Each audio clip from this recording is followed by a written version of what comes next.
जुहार समस्तଙ୍କୁ। ଏନ୍ତା ଅନ୍ଧାର ଅନ୍ଧାର ହେଇଛି ଆଉ ଆମେ କିନ୍କେ ବାହାରି ଗଲୁ ଭାବୁଛ? ନାଇଁ, ଆଜି ସକାଳୁ ଆମେ ଗୋଟେ ବଢ଼ିଆ ଜାଗାକେ ବାହାରି ଯାଇଥିଲୁ। ଆଉ ଗୋଟେ ନାଇଁ, 2-3ଟା ଜାଗାକେ ଯିବାର ଥିଲା। ହେଥିର୍ଲାଗି ଆମେ ସକାଳେ ହେଇଥାଇ ଆଉ ଘରୁ ବାହାରି ପଡ଼ିଥିଲୁ। ବାଟେ ଗଲାବେଲେ ଏତ୍କି ସକାଳୁ ଟ୍ରାଫିକ୍ର ବି କିଛି ଟେନସନ୍ ନାଇଁ ଥାଇ।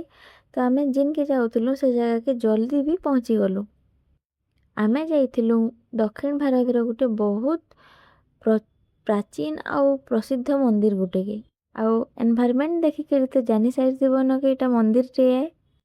ଆଜିର ଏ ଭିଡ଼ିଓରେ ମୁଇଁ ବତାମି ଦକ୍ଷିଣ ଭାରତର ଗୋଟେ ବହୁତ ପ୍ରସିଦ୍ଧ ଆଉ ପବିତ୍ର ବୈଷ୍ଣବ ତୀର୍ଥ ବିଷୟରେ, ଯେନ୍ଟାକି କର୍ଣ୍ଣାଟକର ଶ୍ରୀରଙ୍ଗପାଟନାରେ ଅଛେ। ଆଉ ସେନୁ ପୂଜା ପାଉଛନ୍ ଶ୍ରୀ ରଙ୍ଗନାଥ ସ୍ୱାମୀ। ଇଟା ଖାଲି ଗୋଟେ ମନ୍ଦିର ନୁହେଁ, ସେ ବହୁତ ପ୍ରାଚୀନ ଇତିହାସ ଆଉ ସଂସ୍କୃତିର ଗୋଟେ ପ୍ରତୀକ ଏ। ଇ ମନ୍ଦିରଟା କାବେରୀ ନଦୀର 2ଟା ଧାରା ମଝିରେ ଅଛେ, ଗୋଟେ ସୁନ୍ଦର ଦ୍ୱୀପରେ। ଆଉ ପ୍ରାକୃତିକ ସୌନ୍ଦର୍ଯ୍ୟରେ ବି ଏଇ ଜାଗାଟା ପୁରା ପୁରିକିରି ଅଛେ।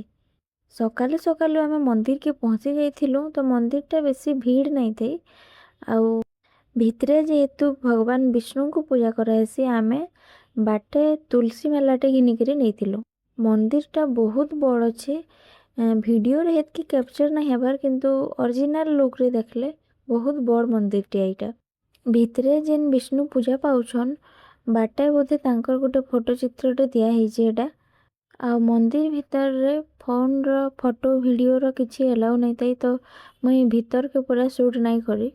ଇ ମନ୍ଦିରଟା ବହୁତ ପୁରୁଣା, ବହୁତ ପୁରୁଣା ମନ୍ଦିର। ଇତିହାସକେ ଯଦି ଆମେ ଦେଖମା, ମନ୍ଦିରଟା 894 ଖ୍ରୀଷ୍ଟାବ୍ଦରେ ହେଇଥିଲା। ପଛେ ପଛେ ମୈଶୂରର ରାଜାମାନେ ତାହାକେ ମନ୍ଦିରର ବହୁତ ପ୍ରଚାର ପ୍ରସାର କରିଥିଲେ। ଆଉ ମନ୍ଦିର ଭିତର ଷ୍ଟ୍ରକ୍ଚର ଦେଖିଲେ ବି ଜଣା ପଡ଼ୁଛି ଯେ ସେଟା ବହୁତ ପୁରୁଣା ମନ୍ଦିର ଏ ବୋଲି। ଆଉ ସାଉଥରେ ଯେନ୍ସି ବି ମୁଇଁ ମନ୍ଦିର ଆଜି ତକ୍ ଯାଇଛେ, ପ୍ରାୟ ଦେଖସି ଯେ ସବୁ ମନ୍ଦିର ଏନ୍ତା ଅନ୍ଧାରିଆ ଅନ୍ଧାରିଆ ଟାଇପ୍ର ଥିସି। ଭିତରେ ଭିଡ଼ିଓ ଫଟୋର ଏଲାଉ ନାଇଁ ଥାଇ, ତ ମୁଁ ଭିଡ଼ିଓଟା ନାଇଁ କରି ଭିତର। କିନ୍ତୁ ମନ୍ଦିର ଭିତରେ ଭଗବାନଙ୍କର ଦର୍ଶନ ଏତେ ବଢ଼ିଆ ହେବା ବୋଲି ମୁଁ ନାଇଁ ଭାବିଥି। ଆଉ ଭିତରେ ଭଗବାନଙ୍କୁ ଦର୍ଶନ କଲା ପରେ ପୁରା ଏନ୍ତା ଲାଗୁଥିଲା କି କେନ୍ତା ଲାଗୁଥିଲା ଯେ ମୁଇଁ ଏକ୍ସପ୍ଲେନ୍ କରି ନାଇଁ ପାରେ, କିନ୍ତୁ ଆଖିରୁ ପୁରା ପାଣି ବାହାରି ଯାଉଥିଲା। ବହୁତ ବଡ଼ ପୁରା ଶେଷନାଗଟେ ଅଛନ୍, ତାଙ୍କର ଉପରେ ଶୟନ କରିଛନ୍ ମହାପ୍ରଭୁ ବିଷ୍ଣୁ। ଆଉ ତାଙ୍କର ପାଖେ ବିରାଜମାନ କରିଛନ୍ ମହାଲକ୍ଷ୍ମୀ। ସେଟା ମୁଇଁ ଏକ୍ସପ୍ଲେନ୍ କରି ନାଇଁ ପାରବାର, କିନ୍ତୁ ଇ ଏରିଆ କି ଯିଏ ବି ଆସୁଛ, ଇ ମନ୍ଦିର ପୁରା ସିଓର ଆସିବାର କଥା। ଗୋଟେ ସମସ୍ତଙ୍କର ବିଶ୍ୱାସ ଯେ ପୁରା ସତ୍ ମନରେ ଯଦି ଭଗବାନଙ୍କୁ ପ୍ରାର୍ଥନା କରୁଛ, ତ ଭଗବାନ ସବୁ ମନୋକାମନା ପୂରଣ କରସନ୍। ଆମର ସାଇଡ଼ରେ ଯେନ୍ତା ପୁରୀ ଜଗନ୍ନାଥ ଧାମ ଗୋଟେ ଭଲ ତୀର୍ଥ ବୋଲିକିରି ମାନସୁଁ, ଇ ଜାଗାରେ ବି ହେଇ ସେନ୍ତା ସିଷ୍ଟମଟେ ଅଛେ। ଇ ମନ୍ଦିରକେ ଆଦିରଙ୍ଗ ବୋଲି କହେସନ୍। କାବେରୀ ନଦୀରେ ମାନେ ତାର କୁଲେ କୁଲେ ଏନ୍ତା ମନ୍ଦିର 3ଟା ଅଛି। ଇଟା ହଉଛି ଆଦିରଙ୍ଗ, ତାର ପରେ ଅଛି ଶିବନ ସମୁଦ୍ରର ମଧ୍ୟରଙ୍ଗ। ଶିବନ ସମୁଦ୍ରରେ ଗୋଟେ ମଧ୍ୟରଙ୍ଗ ଅଛି, ଆର୍ ତାର ପରେ ତାମିଲନାଡୁରେ ଗୋଟେ ଅନ୍ତିମ ରଙ୍ଗ ଅଛନ୍। କୁହାଯାଏସି କି ଇ 3 ମନ୍ଦିର ଦକ୍ଷିଣ ଭାରତରେ ଗୋଟେ ବହୁତ ପ୍ରସିଦ୍ଧ ମନ୍ଦିର।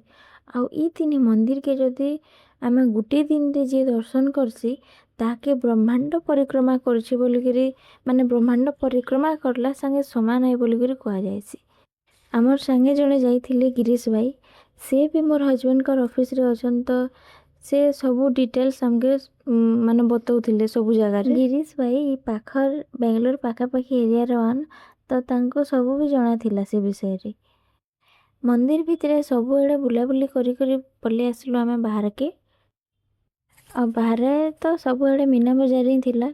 ମୀନା ବଜାରରେ କିଛି କିଣା ବିକା ନାଇଁ କରି, ଯେନ୍ ଜାଗାକେ ଦେଖିଲେ ତ ସେଇ ଜିନିଷ ଛାଡ଼। କିନ୍ତୁ ମନ୍ଦିର ଭିତରର ଦୃଶ୍ୟଟା ମୋତେ ଇହାଦେ ବି ସୁର କଲେ ପୁରା ସାମ୍ନାରେ ଅଛନ୍ ଭଗବାନ ଲେଖା ଲାଗୁଥିସି। ଆଉ ମନ୍ଦିର ବାହାରେ ଏତେରେ ଘୋଡ଼ା ଅଛନ୍ ଯେ ନାଇଁ କହନ, ଯାହିଁ ଦେଖବ ଘୋଡ଼ା। ଆଉ ଘୋଡ଼ାରେ ବସିକରି ଲୋକ ଫଟୋ ସୁଟ୍ କରୁଥିଲେ, ବସୁଥିଲେ ବି।